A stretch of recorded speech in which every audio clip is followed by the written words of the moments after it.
어머니들이 거의 다 아이들이 초등학교 가기 전에, 그러고 한 5, 6, 7세 정도가 됐을 때는 명작에 대한 부분들, 그리고 우리가 기초적으로 얘기하는 거에서 그 인문학이라고 하죠. 요즘 설민석도 굉장히 이슈가 되는 것처럼 그 인문학에 대한 부분들의 고민, 그러고 우리 아이가 나중에 어떻게 고전을 읽을 수 있을까라는 생각에 대한 또 고민, 많은 것들을 하실 겁니다.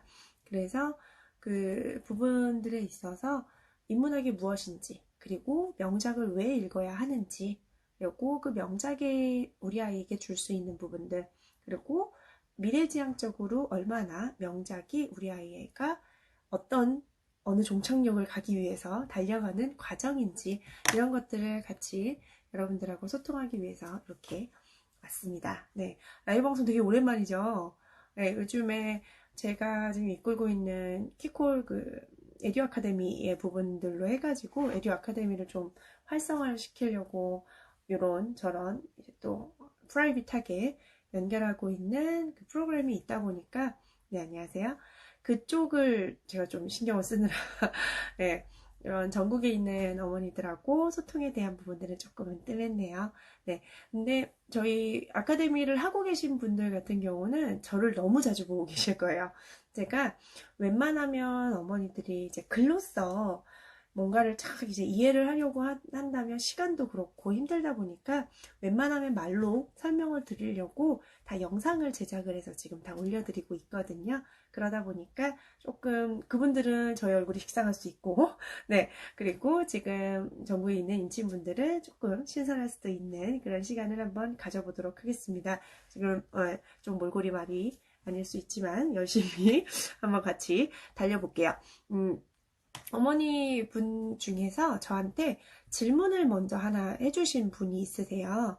거기에 있어서 명작과 전래를 보는 적정 나이, 이게 사실 모든 지금 같이 들어오신 인친분들이 고민하고 계시는 부분 중에 하나이지 않을까라는 생각을 해서 그거부터 먼저 이야기를. 감사합니다. 네, 그, 적정 나이가, 갑자기 멘탈이 났어요. 네, 칭찬을 해주면 역시, 네, 그, 적정 나이가 언젠지에 대한 부분들이 가장 고민이시고, 제일 뭐 어떤 책을 고르고 어떤 것들을 하는지는 사실 2차일 것 같아요. 그 나이는요, 제가 우선 결론적인 부분들을 먼저 얘기를 드리면, 우리 송이또리 같은 경우는 12개월 이전에 저희 집에 명작 전래가 2세트씩 있었어요. 웅땡과 푸땡, 웅땡과 푸땡이 있어서 그것들을 언어 자극용으로 제가 그냥 아이에게 들려줬어요. 그건 어떤 의미냐면, 그러면 이제부터 12개월 이전에 읽어야 되나? 이게 아니고요. 명작과 전래에 대한 부분들을 안에 있는 걸 내용을 깊게 들여다보고 거기에 있어서 잔혹해요, 권선징악이 있어요, 뭐 이런 부분들을 분석하려고 하지 마시고 일반적인 책으로 바라봐 주시면 참 좋을 것 같아요. 우리 뱃속에 있을 때 아이들 태교로 해서 태교 동화 같은 거 많이 보여주고, 그리고 뱃속에서도 이렇게 해서 막 다 동화 읽어주고 있잖아요. 그 태교에 있어서도 이렇게 해서 행복한 얘기들을 많이 태교 동화에 담고 있기는 하지만 거기에 뭐 신데렐라, 백설공주 안녕하세요, 이런 부분들 다 들어가 있거든요. 그러면 백설공주에 있는 그 새엄마가 아이를 질투하고 하는 부분들은 태교 때부터 충분히 들어지고, 우리도 뭐 그럴 수도 있겠다라고 하면서 그냥 읽혀졌다는 거죠. 그건 우리가 그때는 괜찮았는데 아이한테 들려줄 때는 조금은 불편했었던 건, 이 안에 있는 내용 자체를 우리는 후면 그 질투에 대한 부분들은 나쁜 거고, 결과적으로 계속 이 스토리를 평가하고 있는 개념인 거죠. 아이들은 우리의 눈높이로 일상생활이나 이 안에 있는 뭐 하나의 예를 들면 신데렐라에 있는 엄마를 평가하지 않는 거죠. 하나의 그냥 이야기예요. 그냥 옛날에 하는 그 이야기로 받아들이는데, 엄마는 우리 아이에게 무언가를 알려주고, 그리고 무언가를 계속 노출해주고 하고자 하는 교육이라는 방침, 그 생각 안에 있다 보니까 여기 안에서 우리 아이가 다른 나쁜 부분들, 뭐 부정적인 생각을 가지진 않을까라는 생각을 계속 할 거라는 또 염려, 이걸로 쳇바퀴 돌듯 돌다 보니까 인문학을 접하는 그 시점이 너무 뒤로 연결되는 거죠. 하나의 예를 들으면요, 유럽, 그리고 영국이라든지 프랑스라든지 그리고 노르웨이, 그리고 이스라엘 같은 경우는요, 아이가 태어나서 가장 첫 번째로 접하는 건 우리가 얘기하는 창작의 개념들이 아니고요, 스토리입니다. 결국 스토리는 뭐예요? 기승전결. 이 기승전결이 있는 스토리, 그 중에서 전 세계에서 모든 아이들에게 사랑받는 건 뭐죠? 네, 명작입니다. 네, 가장 쉽기도 하고 아이들이 상상의 나래를 펼치기도 하고 창의적인 내용들이 많다라고 하는 부분들이 명작이기 때문에 전 세계에서 가장 먼저 아이에게 접해주는 이야기거리는 명작. 그리고 우리나라는 또 어떤 게 있죠? 전래가 있죠. 네, 할머니분들이 어린아이들 데리고 옛날에 하면서 조그만 아이들 이렇게 쓰다듬어 주면서 했었던 그것들. 그게 우리의 생각, 가치관과 세상을 바라보는 눈, 그리고 세상을 바라볼 수 있는 긍정적인 마인드를 만들어 주기 때문에 사람을 들여다보게 만들어지는 거죠. 어렸을 때 우리가 하나의 이제 실례를 하면 어렸을 때 엄마 아빠의 양육 태도라든지 성격을 닮아서 우리 아이가 자라나죠. 뭘까요? 사람을 보고 그리고 사람에 대한 부분들로 흡수해서 나를 만들어가고 있다라는 거거든요. 그러면 엄마 아빠의 예, 할머니, 할아버지, 이모, 뭐 이런 삼촌, 이런 옆에 있는 사람들에 대한 부분들을 흡수를 한다면 우리 아이에게 좀 더 많은 경우의 수를 준다면 아이는 어떻게 될까요? 좀 더 많은 생각과 많은 경험을 하게 되겠죠. 난 이랬을 때 이럴 것 같아. 이랬을 때 이럴 것 같아. 그게 명작이 주는 우리 아이의 궁극적인 목적이지, 우리 아이가 그걸로 해서 나쁜 생각, 권선징악, 흑백 논리를 배우지 않을까라는 염려는 두 번째 부분들인 거죠. 그리고 저는 12개월 이전에 우리 아이한테 스토리텔링으로 하면서 읽어줬던 건 언어지수의 확장인 것도 있었지만 저는 아이에게 스스로 생각하고 스스로 판단할 수 있는 힘을 주고 싶었어요. 그건 뭐냐면 신데렐라 백설공주 같은 내용을 보면서 백마탄 왕자님을 기다리는 그런 사상을 가지고 있는 아이가 아닌 여기 안에서 세상을 어떻게 하면 극복할 수 있을까라는 생각을 할 수 있는 아이를 키워내고 싶었던 거죠. 그러려면 뭐가 있어야 되죠? 경험이 있어야죠. 이걸 우선은 먼저 읽어야 읽고 스토리에 대한 이해가 돼야 나는 이렇고 이 사람은 이렇고 이런 부분들이 뭐가 돼요? 분석. 네. 그리고 내 머릿속에 들어오게 되죠. 그래야 내가 이 사람들의 간접 경험을 가지고 점점 나의 가치관을 만들어 갈 수 있을 겁니다. 제가 저번에 부분들도 말씀드렸지만 우리 아이가 기본적으로 인생을 살아가면서 해야 되는 가치관 형성 언제죠?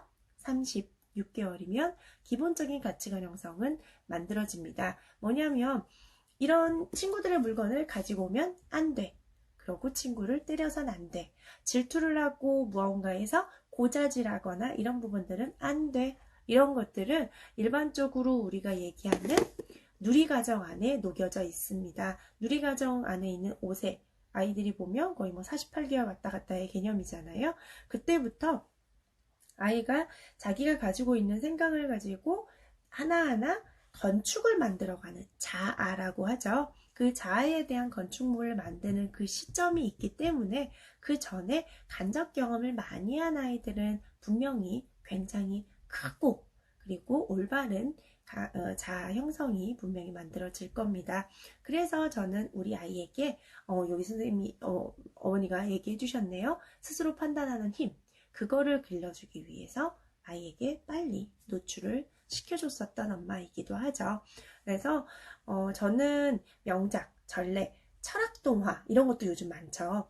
철학동화 이런 부분들도 안에 잔인한 것들을 아이가 승화시킬 수 있게 그러고 이런 것들은 나중에 분명히 같이 볼 거야. 그런데 송아 너가 지금 이거에 있어서 이해가 안 갈 수도 있어. 하지만 엄마는 너한테 들려주고 싶단다 라고 얘기하는 게 우리가 많이 들어봤을 거예요. 그 네 단어 하부르타. 네, 하브르타 교육의 기본 이념은요, 철학과 삶과 죽음, 그리고 자아에 대해서 질문을 던지는 부분들이 1번에 나오는 질문입니다. 그러면 자아에 대해서 질문을 던지려면 자아 존중감과 가치관 형성이 잘 만들어져 있어야 질문을 던졌을 때 올바른 답이 올 수 있겠죠. 거기에 있어서가 이 명작, 인문학, 전례 이게 될 거라고 생각하시면 아까 적정 나이 결론은 어떤 거? 딱히 기준은 없다. 하지만 아이에게 스토리를 들려주면서 언어 자극을 줄 때 엄마가 조금 더 재미있게 들려주고 싶다면 연령대를 낮게 하셔도 상관은 없다. 하지만 이거에 있어서 좀 더 아이가 이해하고 엄마하고 이제 꽁냥꽁냥 얘기하면서 스토리를 얘기해 볼 수 있는 나이라면 36개월 이후 한 36개월 전후 왔다 갔다 이때 자아 형성이 끝나는 시기니까요. 그래서 30개월 이상이 된다면 저는 충분히 명작에 대한 부분들, 전례에 대한 부분들을 연결할 수 있다고 생각을 충분히 하고요. 단 전례와 명작 중에 꼭 한 가지를 선택을 해야 되는 이제 또 저희가 돈이 화수분이 아니지 않습니까? 그래서 두 가지를 다 넣기는 좀 힘들고 한 가지를 꼭 넣어야 된다고 한다면 명작이 좀 더 손대기가 쉽습니다. 왜냐하면 여기는 말이 좀 많이 풀어져 있고요. 전례 같은 경우는 우리나라 말이 이제 한자성어라든지 한문으로 되어 있는 게 많다 보니까 저승, 곡간 이런 얘기들이 있어서 아이들한테 이 말의 단어를 또 풀어줘야 되는 또 굉장히 힘든, 그리고 스토리가 좀 더 길어요. 전래 같은 경우가 초등학교 교과서에 굉장히 많이 나오다 보니까 스토리를 짤막하게보다는 좀 길게 뺐거든요. 그래서 두 가지를 연결을 했을 때에 어떤 게 먼저? 명작을 꼭 굳이 같이였으면 참 좋아요. 그런데 두 가지 중에서 꼭 한 가지라면 명작을 먼저 들여놓으시는 것도 충분히 추천드립니다. 그리고 거기에 있어서 아이들이 얘기하는 유아, 아까 제가 말씀드렸던 36개월에서 36개월 이상, 그리고 그 초등학교 가기 전에 그거를 우리가 뭐라 그러죠? 유아기라고 하죠.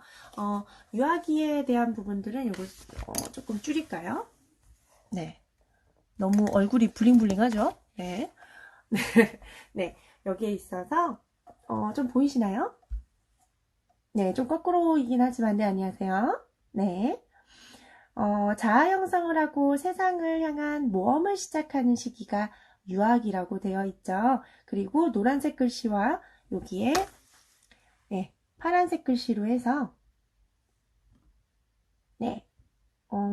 좀 초점이 안 맞는 것 같아서 이렇게 해볼까요? 네, 긍정적 자아 형성에 대한 부분들과 그리고 호기심의 연결이라고 되어 있죠. 그게 호기심이라든지 그리고 상상력, 이때가 4세에서 7세, 이게 지금 잘 안 나와가지고 그냥 제가 말로 표현해 드릴게요. 자아 형성기의 부분들과 그리고 호기심 상상력이 36개월 이후부터 그리고 초등학교 학년기 바로 직전까지 만들어지게 되는데요. 거기에 있어서 긍정적 자아 형성은요, 여기 아까 제가 잠깐 보여드렸듯이 유아기의 정서적, 사회적 상호작용은 탁월한 기질이 아닌 후천적인 경험을 통해서 만들어집니다. 그러면 후천적인 경험, 아까 제가 초반에 말씀드렸던 뭐죠?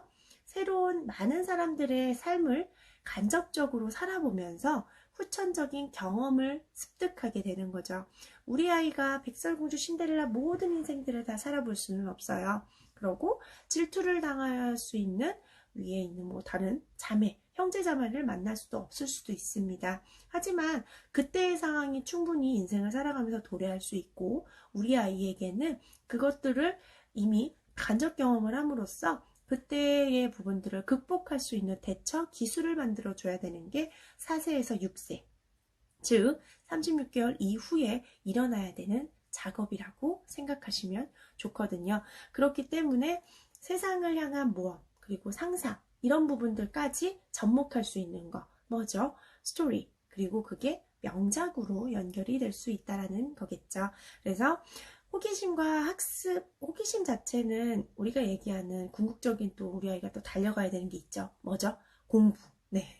공부를 해야 되는데 학습에 대한 부분들도 내가 수학 문제를 보고 이 문제를 풀어야겠다는, 그리고 이게 좀 신기한데? 재밌는데? 이런 부분들로 연결이 되어야 아이가 호기심의 확장이 되고 또 그 부분들을 더 공부하고자 하는 계속 욕구가 생겨지게 되겠죠. 그랬을 때 호기심을 계속 자극하고 호기심으로 연결할 수 있는 부분들을 많이 만드는 거. 뭘까요? 스토리요.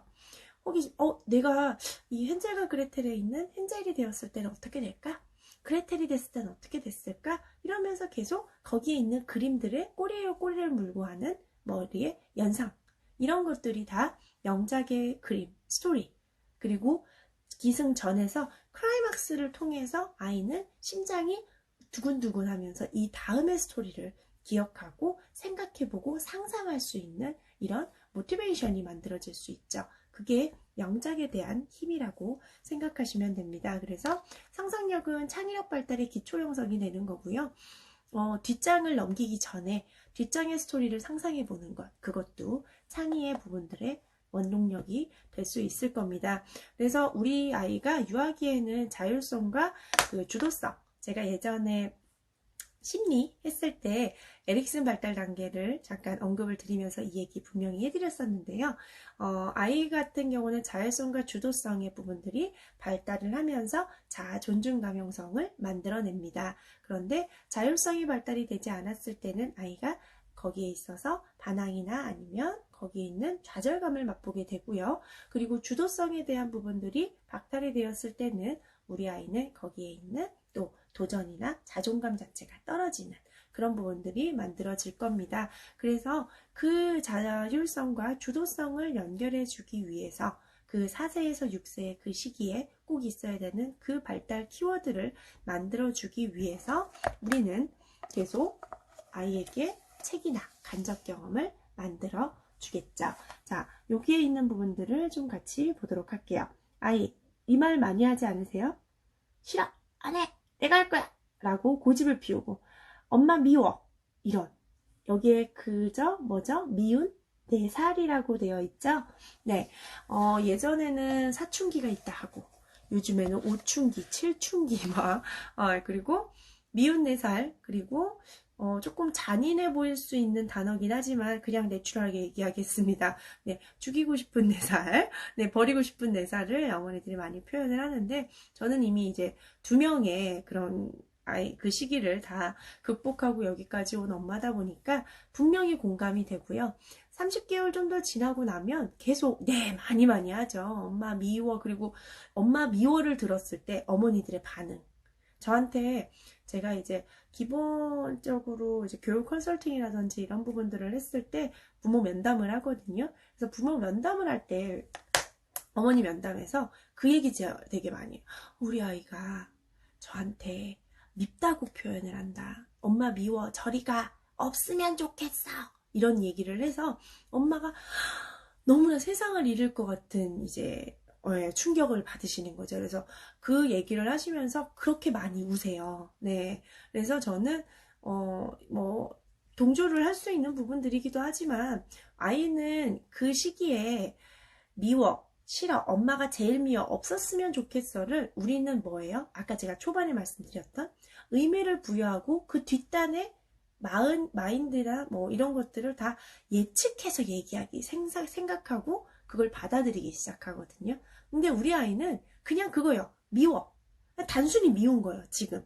그리고 없었으면 좋겠어는 지금 단순히 없었으면 좋겠는 거예요. 그런데 우리는 거기에 너무 세상에 때묻은 나의 생각을 같이 다 집어넣다 보니까 너무 이제 깊숙이 들어가 버리는 거죠.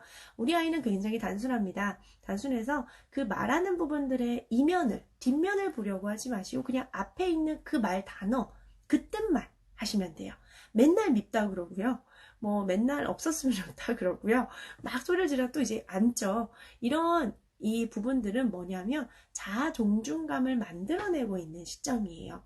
엄마에 대한 반항, 그리고 내가 밉다고 표현하고 부정 단어를 쏟아내면서 우리 아이는 계속 나에 대한 자아, 존중감을 만들어내고 있습니다. 24개월이 지나고요. 30개월 왔다 갔다 했을 때 아이가 부정 단어를 쏟아내는 그 부분들이 그 발달 키워드 때문에 그러거든요. 존중을 하려면 우리 몸에서, 그러니까 우리 뇌에서는 부정을 쏟아내는 거, 너의 의견에 반하겠어. 네, 반하는 우리 뭐 토론해 보면 토론으로 따졌을 때 그냥 계속 반대를 하는 거예요. 아니야, 난 아니야. 이런 것들을 하면서 너에 대한 그리고 엄마하고 나하고 분리하는 작업을 하고 있는 중인 거예요. 굉장히 단순합니다. 그래서 그래? 싫어?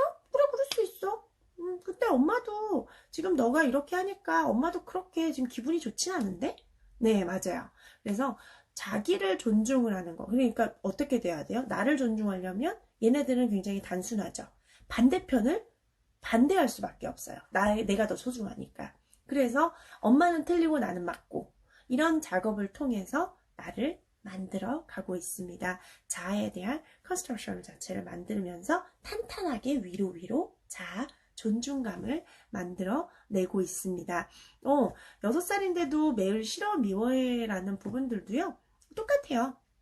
너무 깊게 생각하거나 그러실 부분들 그리고 한번 6살, 7살인데도 미워 싫어에 대한 부분들을 많이 얘기한다면 한번 엄마가 미워 싫어를 걸러내고 들으려고 하지 마시고 얘가 긍정 단어를 얼마나 많이 사용하는지를 한번 카운트 해보세요.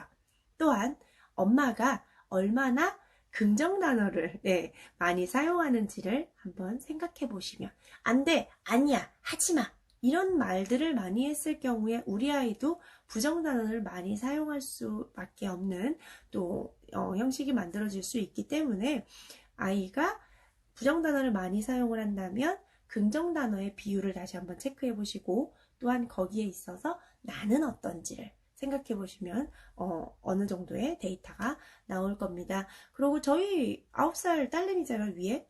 네, 첫째 아이도요. 싫어, 미워 이런 얘기 합니다. 네. 그리고 뭐 화가 나거나 이제 한번 삐지고 막 이러면 이제 울면서 아유 뭐 희한한 또 부정단어에 온갖 부정단어를 다 쏟아내면서 침대에서 엉엉 울기 시작을 하거든요. 그러면 그 말들을 다 쏟아내면서 내가 지금 이 마인드 컨트롤을 하는 방식을 쏟아내고 있는 거예요. 그 반대편을 부정하고 질책하면서 그러면서 나의 화를 풀어내는 단순한 작업이라고 생각하시면 됩니다. 지금 우리 아이에게 있어서 조금 연령 어린 아이들 있잖아요. 그 아이들한테 막 울고 떼부리고 이럴 때 너 뚝그쳐 하지마 왜 그치고 얘기해 라고 하는 뚝그쳐의 부분들은 절대 하지 마셔야 되는 부분 중에 하나입니다. 특히나 36개월 이전에는요. 왜 그러냐면요. 36개월 이전에는 크라잉으로 떼쓰고 이런 부분들로 해서 자기가 감정 컨트롤, 그러니까 우리 화를 컨트롤하죠. 분노 조절 장애라고 가지 않는 분노 조절을 하고 있는 그런 일반적인 외부로 나타나는 모습이거든요. 그런데 그것들을 계속 억누르고 하지마, 울지마, 시끄러워 이런 단어들을 하면 아이는 어떻게 될까요? 자신의 마음을 다 화를 삭히는 작업을 하지 못하고 외부적인 자극을 통해서 거기서 풀어지는 되죠. 그냥 멈춰버리는 상황이에요.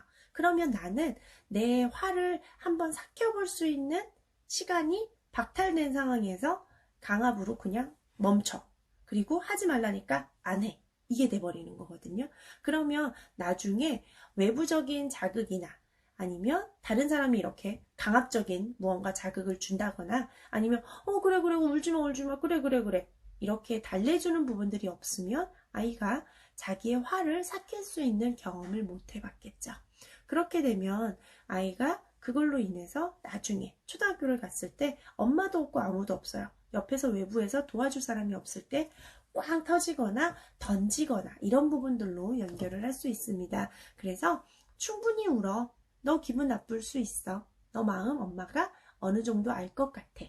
하지만 만약에 아이가 막 뭘 던지거나 이렇게 한다면 하지만 지금 던지면 나중에 이 물건들은 사용할 수 없을 텐데 엉엉 울어도 괜찮지만 이렇게 위험한 일을 하지 않았으면 좋겠어 라고 아이에게 얘기해주고 충분히 울 수 있게 기회를 주는 건 분명히 필요할 것 같습니다. 그래서 아이가 싫어, 안 해 이런 부분들을 얘기하는 건 여기 써있죠? 뭐죠? 우리 아이가 자율성과 주도성이 지극히 정상적으로 발달을 하고 있다는 얘기입니다. 그래서 성취감과 자신감을 획득하고요. 새로운 경험, 도전의 기쁨이 만들어지면서 자신이 정한 목표, 그리고 그 목표는 이루어질 수 없는 것, 그리고 절망과 죄의식, 이런 것들이 반대적으로 만들어지는 겁니다. 자, 우리 아이가 성취감, 자신감을 획득하지 못했을 때는 자신이 거기에 있어서 못하는 건가? 이러면서 자신의 목표점을 왔다 갔다 조절할 수 있는 부분들이 자율성과 그리고 주도성이 자라나야 되는 부분들로 연결을 하시는 거죠. 네, 충분히 울며 감정 가라앉을 때까지 기다려주세요. 저는 조금 크다 보니까 첫째 아이가 목소리가 굉장히 커요, 송이가. 그래서 송아, 너의 감정을 쏟아내는 건 좋지만 너의 방에 가서 하렴. 네, 거실에서 하면 저 바깥에까지 다 들릴 것 같은 목소리라. 그래서 위치를 조금 더 나이가 들면요, 자신의 공간으로 들어가서 하고 싶은 대로 해볼 수 있게끔 발도 굴러보고 이런 것들을 좀 기회를 주는 건 분명히 필요할 것 같습니다. 그래서 자율성과 주도성, 발달 가업이 필요한 부분들 때문에 만들어진 게 혹시 뭔지 아시나요? 네, 누리과정. 네, 맞습니다. 자율성과 주도성 발달이 4세에서 7세 정도에 일어나고 36개월 이후부터 일어나는 과정이기 때문에 저희가 48개월이 되는 그 순간부터 5, 6, 7세로 해서 누리과정, 그 누리과정 안에는 자율성, 자아존중감, 그리고 주도성을 발달시키기 위한 많은 키워드, 의사소통, 신체 발달, 자연 탐구, 이렇게 해서 5대 영역으로 밸런스 있게 맞춰 놓은 게 누리과정이라는 영역으로 들어와 있는 거죠. 즉, 누리과정의 영역이 만들어지기 위해선 뭐였었다? 아이가 자율성과 주도성, 자아 존중감, 이 세 가지가 발달할 수 있는 36개월의 그 키워드, 발달 키워드가 있었기에 누리과정이 만들어졌다. 그걸 머릿속에 기억하고 계시면 좋을 것 같습니다. 그래서 2020년 올해의 3월, 아직 시작을 못했지만, 네, 2020년 3월부터는 창의, 그리고 놀이, 그리고 발표, 토론, 표현에 대한 부분들로 누리과정이 좀 많이 바뀌었거든요. 원래 세부 항목이 369가지의 세부 항목으로 해서 저희가 이렇게 커리큘럼 이렇게 가지고 오면 되게 빼곡했잖아요. 그런데 너무 많다. 그리고 이거를 다 소화할 수가 없다. 그리고 너무 학습적으로 패턴화 시키는 것 같다. 그래서 2020년 3월에 창의, 놀이, 표현의 부분들로 해서 세부 항목을 싹 줄이고요. 69개로 줄여내면서 선생님의 관찰, 아이의 표현, 이 두 가지의 피드백, 핑퐁이 될 수 있는 누리과정을 만들어냈어요. 그런데 아직 시작을 못했죠. 코로나 때문에. 이제 곧 시작을 할 겁니다. 조금만 참아주시고요. 네, 그래서 그런 부분들 때문에 누리과정도 변화가 하고 있는, 그게 뭐냐면 자율성과 주도성을 만들어내야 되는데 너무 틀에 박힌 확장 교육을 하고 있다라는 거죠. 그래서 올해 바꿔서 자율성과 주도성을 좀 더 진짜 말 그대로 자율성에 맡겨주고 주도할 수 있게끔 던져주겠다는 거죠. 어떤 걸로요? 발표라든지 답이 없는 놀이로 연결을 하겠다는 게 교육부의 지침입니다. 그래서 긍정적인 자아 형성, 이런 거 우리 되게 많이, 긍정적 마인드, 긍정적 생각을 하자.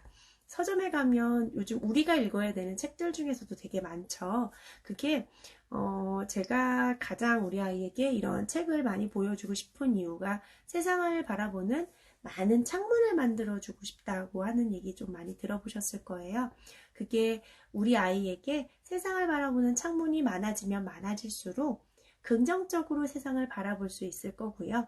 거기에 있어서 조금은 안 좋은 일이 생겼을 때도, 그리고 우리 아이가 뭔가 좌절감을 맛봤을 때도 다시 일어날 수 있는 회복 탄력성, 또한 세상이 나를 버리지 않을 거야 라는 긍정적인, 그리고 저 바깥에 지금은 1번에서 좌절을 맛봐서 무릎을 꿇었지만 내가 이것만 일어나면 바로 2번은 되게 좋은 일이 벌어질 거라고 미래를 예측하는 긍정, 그것들이 자아 존중감과 결합을 하면서 긍정적인 자아 형성이 일어날 겁니다. 그렇기 때문에 많은 책이라는 창문을 통해서 아이에게 간접 경험을 만들어 주는 거거든요. 그러려면 여기 있는 백과도 중요하고 지식이라는 부분들도 중요하지만 뭘까요? 간접 경험. 네, 그것들을 무시하지 못하기 때문에 우리 아이에게 간접 경험을 해줄 수 있는 스토리, 북을 읽어주게 되는 겁니다. 그리고 거기에 있어선 사람이 다뤄져야 되잖아요. 그 전에는 어떻게 보면 우리 모든 창작들이 어린아이들 창작은 어떻게 주인공이 누구죠? 네, 동물이죠. 막 토끼가 뛰어다니고 토끼가 뭐 어떻게 되고 이런 부분들이지만 사람 중심으로 만들어져 있는 것이 인문학이고 그 인문학의 가장 기초 공사, 재미있고 좀 쉬운 게 명작과 전래가 되는 거죠. 그래서 추후에 고전을 읽게 되거든요. 홍길동전, 뭐 별주부전 이런 것들을 읽게 될 건데 그거에 있어서의 기초 단계. 그리고 창문을 만들어낼 때 아이하고 얘기할 거리가 많아지는 스토리. 그게 바로 명작입니다. 그래서 예, 명작이라는 부분들을 굉장히 많이 그리고 아이하고 핑퐁을 하면서 너라면 어떻게 할 것 같아? if를 많이 사용하시면서 얘기를 나눠보면 굉장한 풍부한 호기심과 상상력 자극이 엄청나게 될 거예요. 그러니까 그 부분들 잊지 마시고 아이에게 스토리를 읽어주는 부분들도 좋지만 꼭 아이에게 질문해야 되는 거 잊지 마시고요. 그래서 긍정적 자아 형성에 대한 부분들에 있어서 중요한 건 이겁니다. 행복한 삶을 살아가기 위해서 필요한 건 삶의 역경에도 흔들리지 않아야 되는 것. 아까 제가 말씀드렸던 회복, 탄력성이죠. 그래서 긍정적 자아를 형성하고 내면의 힘을 키워야 하기 때문에 뭐가 필요해요? 대처기술, 그렇죠. 정서적 탄성, 그리고 도덕적 교훈 이런 것들이 있어야 하기 때문에 아이에게 책으로 연결을 시켜주는데 대처기술, 이거는 그럼 명작에 어떤 게 들어가 있을까요? 내가 백설공주라면, 내가 마녀라면, 내가 왕자라면, 내가 개구리 왕자라면, 내가 잠자는 숲속의 공주였다면 절대 그 옥상에 그 위에는 올라가지 않았을 거야. 이런 거. 그거는 대처기술에 대한 부분들입니다. 그리고 정서적 탄성. 이게 아까 어머니가 저한테 질문해 주셨던 연령, 권선징악, 흑백논리 이 부분들이거든요. 내가 어떠한 부정적인 개념이라든지 조금 잔혹한 부분들이 들어왔을 때 그것들을 다시 대처하고 막아낼 수 있는 굉장히 긍정적인 생각이라든지 나만의 생각으로 그것들을 다시 흡수해서 재구성할 수 있는 그 부분들, 그게 정서적 탄성에 대한 부분들이거든요. 이 정서적 탄성이 많이 없었던 부분들이라면 우리 아이가 외부적인 분위기에 너무 많이 휩쓸리게 되는 개념이죠. 친구들이 뭔가 좀 험악해요. 그럼 나도 험악해져야 된다고 생각이 된다거나 아이들이 나는 좀 지금 아니야 라고 얘기를 하고 싶은데 지금 다 기라고 얘기를 하면 나도 그냥 그렇게 할까? 라고 하면서 약간 휩쓸려지는 그 부분들이 분위기와 나의 부분들하고 접목을 하는데 나의 기준점 없이 여기에 부분들이 그냥 흡수되는 개념을 정서적 탄성하고도 연결을 충분히 시킬 수 있거든요. 그래서 그것들에 대한 대처 부분들도 충분히 이 명작에서도 연결을 할 수 있습니다. 그래서 마녀가 질투를 하고 하는 부분들을 그냥 아이가 듣고 나는 그러지 말아야 되겠다. 그러고 거기에 있어선 질투는 나쁜 거야. 추후에 있으면 여러 가지의 가치관이 들어오겠죠. 그거와의 접목. 그렇기 때문에 정서적 탄성을 연결해주면 어렸을 때 해주시면 나중에 더 많은 이제 긍정적인 자아 형성이 만들어질 수 있을 겁니다. 그렇고 도덕적 교훈이죠. 예, 질투를 하면 안 되고 저기에 있어서 뭐 남의 걸 훔치면 안 되고 이런 부분들이 좀 많죠. 그리고 명작이 제일 처음에 만들어졌던 건 사실 성인 저희 잔혹동화라고 하죠. 그렇게 어른들이 읽을 수 있는 일종의 드라마 같은 걸로 시작을 했었다고 해도 과언이 아닙니다. 당연히 뭐 안드레셀이나 이런 분들은 아이를 위해서 동화를 만들어진 건 맞지만 거기에서 조금 모티베이션이 돼서 좀 순화돼서 넘어온 전 세계에 있는 세계 명작도 굉장히 많거든요. 그러다 보니까 좀 원작이 되게 잔혹한 건 있죠. 하나의 예를 들으면 백설공주에서 그 질투를 했던 그 거울아 거울아 그 마녀가 원작에서는 못이 박힌 신발을 신고 평생 춤을 추게 해야 되는 게 형벌로 만들어졌었어요. 근데 그거를 보면 평생 춤을 추고 잠도 안 자고 이러고 있어 되게 잔혹하죠. 그런 부분들인데 그렇게 너무 잔혹한 부분들은 아니기에 약간의 각본을 해서 우리 아이에게 도덕적 교훈과 정서적 탄성과 대처 기술을 마련해 줄 수 있는 책으로 탈바꿈이 되는 거죠. 그렇다고 해서 원작에 가지고 있는 의미와 가치를 훼손하지는 않습니다. 그래서 그 부분들에 있어서 제가 저희 집에 있는 명작 전래의 부분들이 이 키더스콜레 도서를 제외한 3가지씩 있거든요. 다른 타사 출판사 세 가지가 있었고, 키더스콜레에 있는 이 마마파파하고 전래에 있는 발밤발밤이 들어오기 전에는 세 가지로 했는데, 이때는 요 3가지를 선택할 수밖에 없는 저의 기준점을 가지고 3개를 선택을 했었는데, 명작 이 마마파파를 보고는 이 책을 다시 들여놓지는 않을 생각을 할 수 없는 도서였었어요. 그래서 거기에 대한 장단점을 이따가 말씀을 드릴 겁니다. 그래서 명작에 있어서 뭐 우정, 사랑, 우애, 협동, 화합, 도전 이런 부분들이 다 이 안에 있죠. 그래서 우리 아이가 다양한 삶의 문제를 다양한 융통성을 가지고 만들어질 수 있는 것, 그게 명작의, 그리고 그게 전래의 포커스라고 생각하시면 되고요. 우선 뭐 상상력은 아까 제가 한번 언급을 해드렸던 것처럼 굉장히 상상이 갑자기 막 물에 빠졌는데 다시 데리고 나오고, 그리고 우리 그 자라 토끼가 막 간을 어디다 떼놓고 막 이런 상상에 대한 부분들이고, 그것들을 이제 극화 시켜놓은 부분들이기 때문에 막 피터팬은 하늘을 날아다니고, 그래서 꿈에도 거기에 있는 상상의 연결로 충분히 아이가 새로운 꿈과 너무나 통통 튀는 상상력의 꿈을 만들어보고 스토리를 만들어보고 할 수 있을 겁니다. 하나의 예를 들으면 해리포터 작가 아시죠? 조앤 롤링. 네, 조앤 롤링은 어렸을 때부터 공상, 상상, 창작 이런 것들을 굉장히 좋아했다고 합니다. 그래서 뭐 선생님이나 이런 분들이 막 얘기를 해도 내 머릿속에는 지금 이만한 덩어리를 가지고 계속 상상을 하면서 무언가의 스토리를 만들어 봤었던 엉뚱한 상상력을 가지고 있는 소녀였었죠. 그런데 그것들을 계속 뭐 만들어내고 하다가 한번 상상을 하면 막 3시간, 4시간씩 상상을 하게 되는 그 부분들로 나중에 여기 해리포터를 만들었었던 이 조앤 롤링이 처음부터 모티베이션 됐었던 것들이 세계 명작으로 시작을 했다고 합니다. 명작을 많이 읽으면 계속 여기에 있어서 꼬리에 꼬리를 무는 상상이 만들어지다 보니까 자기는 명작으로 해리포터까지 올 수 있었던 작가 중에 하나라고 얘기를 하고, 그리고 저희 뭐 다른 글작가분들이나 뭐 이런 분들도 많은 얘기들을 하죠. 그래서 그런 것들, 그리고 그 겨울왕국을 했었던 그분도 어렸을 때 명작을 많이 읽었고, 그 모티브로 명작, 이렇게 재밌는 명작을 만드는 사람이 되고 싶다 해서 계속 끊임없이 노력을 하다가 겨울왕국을 만들었던 작가가 되었죠. 그만큼 상상에 대한 스토리, 이게 우리 아이에게는 연결할 수 있는 굉장한 연결고리를 만들어줄 수 있다는 거. 그래서 이면보다는 이 점을 보고 아이에게 노출해 주시는 걸 저는 추천해 드립니다.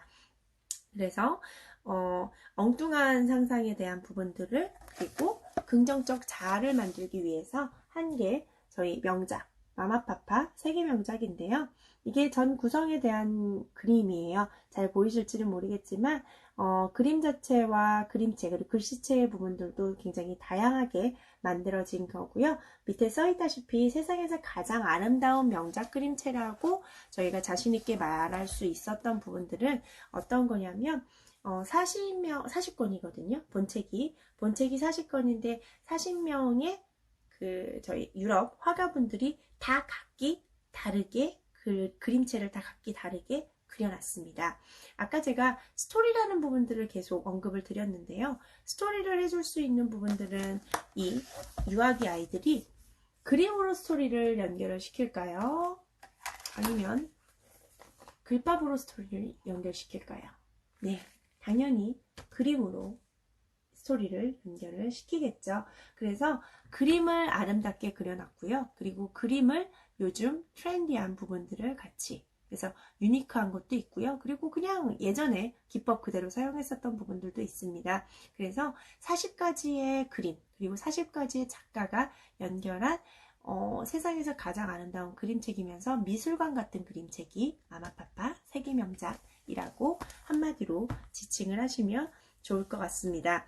그래서 명작이라는 부분들을 저희가 이제 마마파파를 처음에 기획을 했을 때는 마마파파, 뭐냐면 아빠하고 엄마하고 같이 읽으라고, 그래서 같이 3명에서 상상의 나래를 펼치라고 했었던 게 가치와 행복을 추구하면서 만들어지는 것. 그래서 마음의 힘, 생각하는 힘, 그게 위에 지붕으로 마마파파 세계명작으로 연결을 시키자고 하는 그 부분들이라고 생각해 주시면 좋을 것 같습니다. 그래서 부모와의 교감, 그리고 명작에 대한 부분들이나 이런 것들을 제가 이제 책을 보면서 말씀을 드리도록 할게요. 혹시 책 중에서 되게 보고 싶으셨었거나 그림체를 좀 보고 싶었다, 이 책 되게 궁금했다 하셨던 거 있으실까요? 40가지의 그림체가 다 다르다 보니까 그것들에 있어서 하나하나 다 보여드리기는 조금 시간이 부족할 것 같아서 궁금하셨던 부분들로 먼저 얘기를 드릴 건데, 아까 저한테 먼저 DM을 보내주셨던 한 4분 정도가 계셨었거든요. 그래서 그 4분이 얘기하셨던 게 신데렐라랑 잠자는 숲속의 공주랑 그리고 개구리 왕자, 그리고 벌거벗은 임금님 얘기하셨거든요. 그래서 그걸로 중심적으로 네, 거인의 정원 보여드리도록 할게요. 그래서 그런 걸로 해서 제가 우선 준비는 해놨는데, 지금 들어오신 분들도 의견을 주시면 그쪽으로 방향성을 해서 틀어서 보여드리도록 할게요. 우선 신데렐라부터 잠깐 얘기를 드릴게요. 이게 조명이 조금 강하니까요, 조명을 옆으로 하고요. 책이 비치니까요. 우선은 저희 알라딘도 보여드릴게요. 여기에 명작을 처음에 이상한 나라 앨리스, 여기 신데렐라에서 그림 보시면 그림에 대한 부분들, 그리고 책 등을 보시면은요, 이게 지금 잘 보일까요? 보이시나요? 네, 이 책 등의 글자랑요, 이 책 등의 글자 보이시나요? 색깔이나 이런 부분들이 다른 게요. 그리고 여기에 보시면 다르죠. 저희는 책 등을 만들어 놓지 않습니다. 키즈스쿨의 책은요, My First World를 제외한 다른 책들은 책 등이 없어요. 그 책 등이 없는 이유는요, 저희 집에 제가 지금 타사 책의 부분들을 옆에 보시면 이건 웅땡 책이거든요. 어머니들 책 등 많이 만들어 놓으시잖아요. 근데 저는 책 등 자체를 하나도 안 만들어져 있어요, 저희 집에 책은. 그리고 책등이 있는 책이라면 조금 더 있다가 책등을 저는 없앱니다. 그 이유는요, 어쨌든 어머니들은 글자 공부를 시키고 싶어 하시는 분들이 분명히 많고, 그리고 책을 통해서 아이가 한글이라는 부분들을 떼고자 하는 또 욕구도 충분히 있으실 건데, 책등을 연결을 해서 여기다가 이 앞에 있는 표지를 찾을 수 있게 만들어져 있다면 아이가 그림에 대한 인식으로 책을 가지고 오지, 여기에 있는 책등에 있는 이 글씨를 그림으로 인식해서 가지고 오지 않습니다.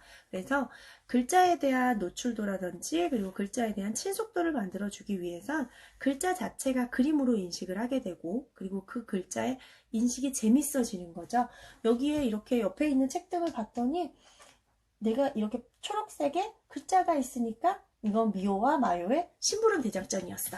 이런 것들이 되면 그걸 가지고 오게 될 거거든요. 뭘로 했어요? 그림으로 책을 보지 않았고 글자가 그림이 된 거죠. 그래야 나중에 글자로 연결하기가 편하기 때문에 저는 책등을 만들지 않습니다. 그래서 키즈스쿨의 책이 딱 저의 생각과 완벽하게 부합되어 있었어요. 그래서 글자가 책등으로 이렇게 만들어져 있었고요. 책 앞쪽에 보시면 모든 책이요, 글을 쓴 사람과 그림을 쓴 사람의 이 책에 대한 부분들을 다 여기다가 설명을 해놨어요.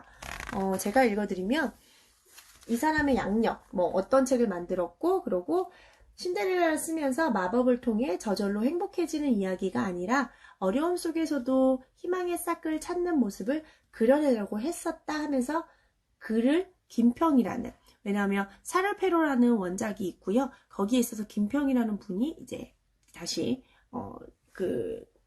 뭐라 그러죠?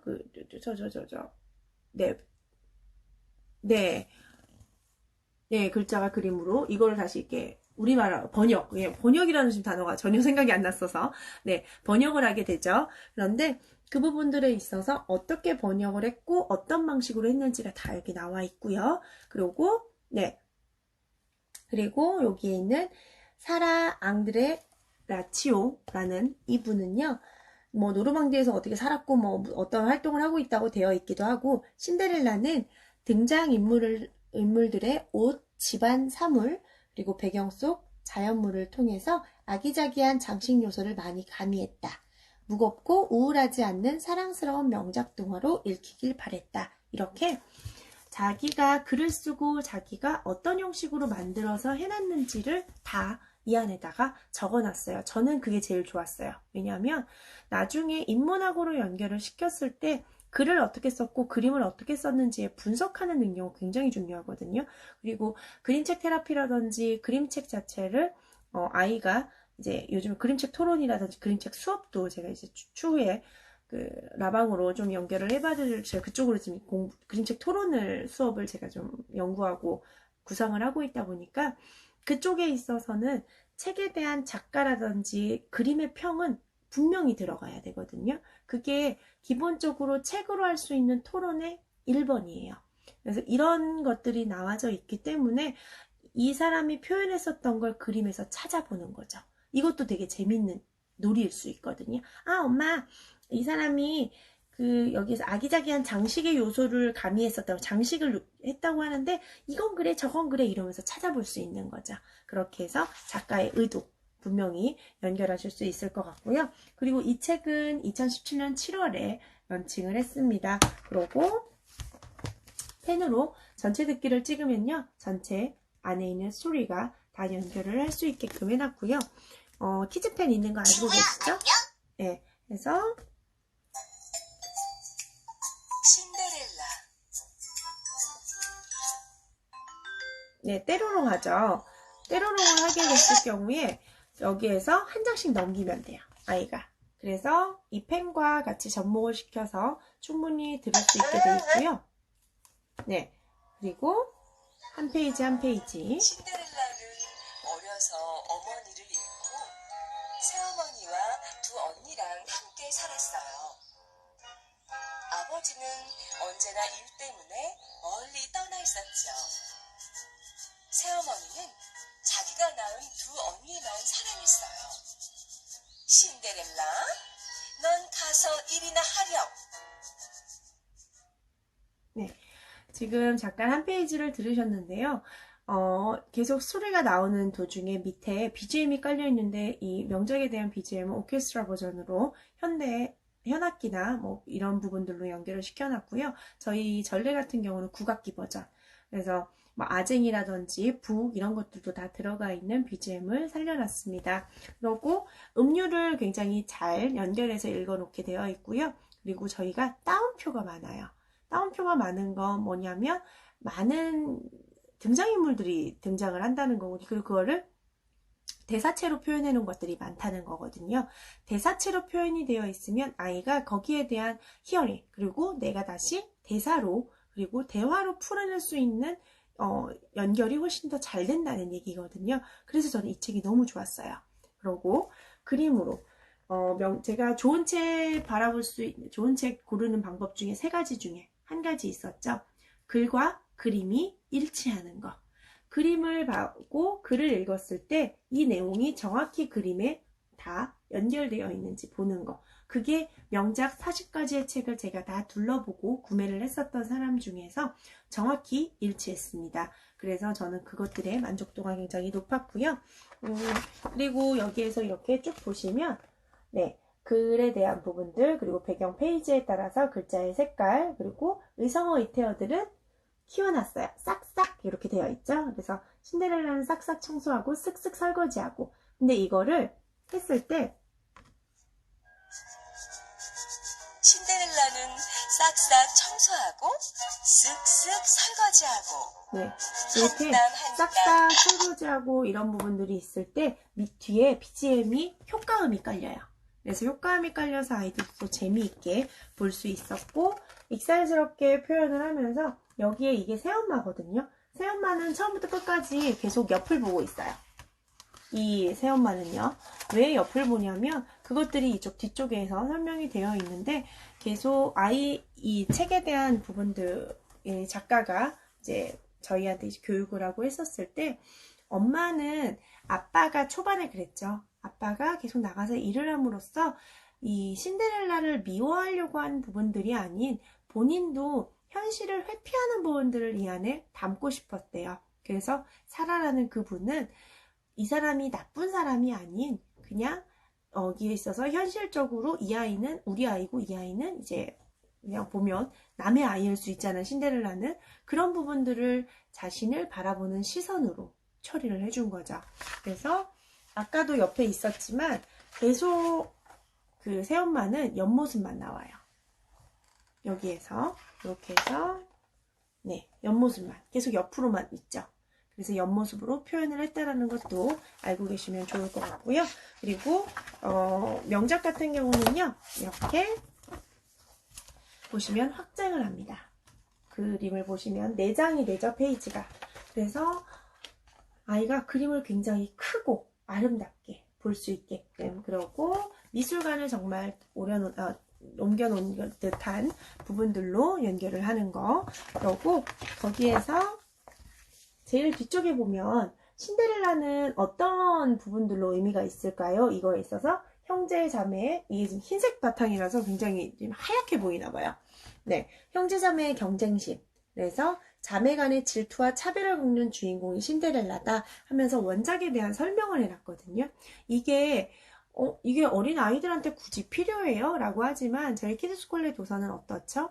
한 해, 2해, 3년 이렇게 보는 책을 저희는 만드는 게 아니고 숙독할 수 있는 책을 만들어내다 보니까 그 숙독의 부분들로 아이가 점점 크다 보면 이 책을 분석하게 될 것이고 그 등장인물들을 생각하게 될 겁니다. 그랬을 때 어떤 방식으로 이 글을 써놨고 그리고 이 안에 있는 담고자 하는 도덕적 교훈과 그리고 인문학적인 소견 그런 부분들이 여기 뒤에 있으니까 나중에 어떻게 될까요? 이걸 읽고 앞쪽을 봤을 땐 좀 더 다양한 생각으로 이 책을 바라볼 수 있겠죠. 그게 바로 인문학적 토론으로 연결할 수 있는 1번 스텝일 수 있을 것 같습니다. 그리고 아이하고 대화할 수 있게끔 연결을 시켜놨고요. 그래서 언니들은 신데렐라를 뭐라고 놀렸어? 그리고 신데렐라 발에 유리구두가 꼭 맞았을 때는 언니 기분이 어땠을까? 이런 질문. 우리는 질문을 받고 살았던 세대가 아니다 보니까 질문에 대해서 좀 인색한 부분들이 있죠. 그래서 그것들에 있어서 엄마도 아이에게 조금 오픈형 질문과 그리고 하부르타식의 이제 질문을 할 수 있게끔 여기다가 적어놨고요. 그리고 독후활동 저희 키드스콜레 마스코트죠. 독후활동. 집에 있을 법한 재료를 가지고 독후활동을 할 수 있게끔 만들어 놨고요. 그리고 제일 밑에 저희 어머니들 다 좋아하시는 뭐죠? 영어. 그래서 마마파파 그림 낱말이라고 해가지고요. shoes, 구두, fairy, 요정. 네, 영국식 발음과 이제 미국식 발음의 부분들을 같이 연결을 시켜놔서요.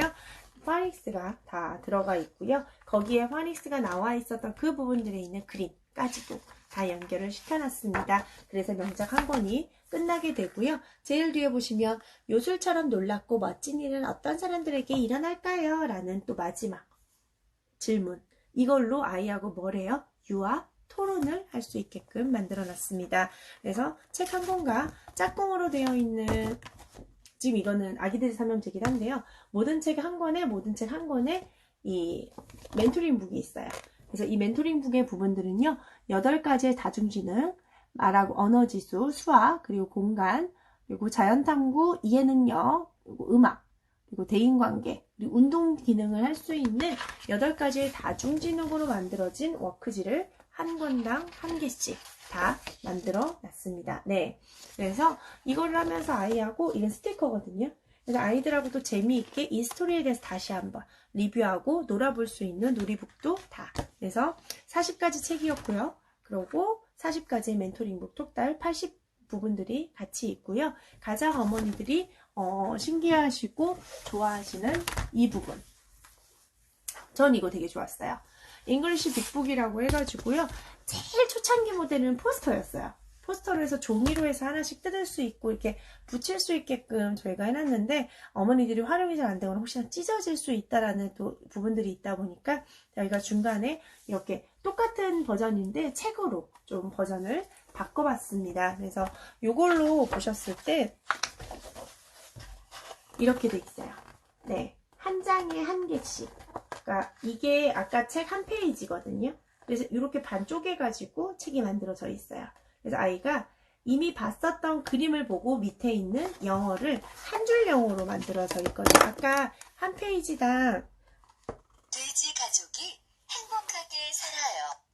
마마한테 잉글리시.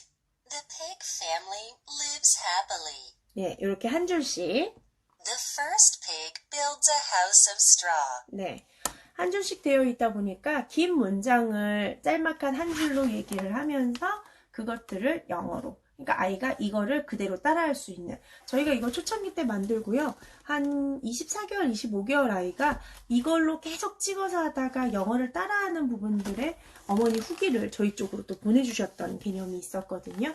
그래서 여기에 있는 부분들로 이렇게 보시면 그림의 결이 다 다름이 보이실 거예요.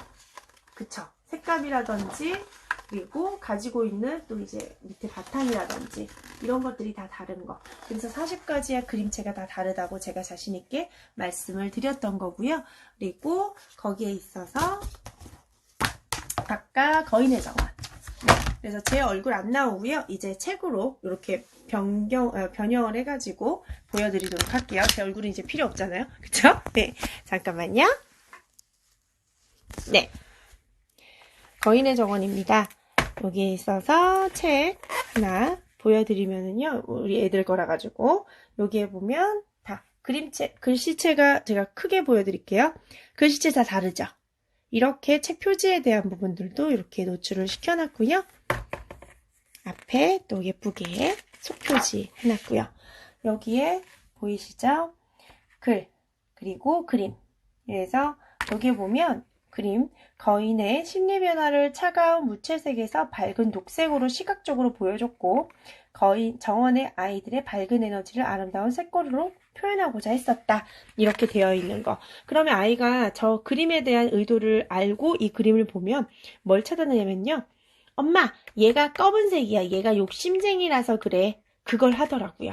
저희 딸내미 아들내미가 그걸 했었습니다. 제가 앞에 있는 이 부분들은 사실 다 읽어주거든요. 일부러 다 읽어주고 하다 보니까 작가의 의도를 어느 정도 접목할 수 있는 아이가 되는 거죠. 보시면 그림의 부분들 그리고 글자도 보시면요. 네, 우르르 이런 건 좀 키워놨죠. 그래서 글자 크기에 대한 부분들 그리고 여기에 따옴표들이 많은 거 여기서 이렇게 보셨을 때도 어때요? 굉장히 입체적으로 보이죠? 저희는 원판 작업을 하고 이거 보세요. 지금 그림인지 아니면 무언가인지 모를 정도로 굉장히 네, 원판 작업을 해서 디지털 작업으로 다시 변환시켜 놓은 책이다 보니까 네, 화상도라든지 원근감의 질감은 굉장히 다릅니다. 봄, 여름, 가을, 겨울을 색감으로 느낄 수 있게 해놨고요. 거인이 하죠. 거인이 북풍이 왔었고 얘가 욕심쟁이였기 때문에 이 사람의 감정을 어떻게 했어요? 차가운 색깔로 표현을 해놨죠. 파란색으로 표현을 해놨습니다. 그러고 여기는 어때요? 따뜻한 컬러인 노란색.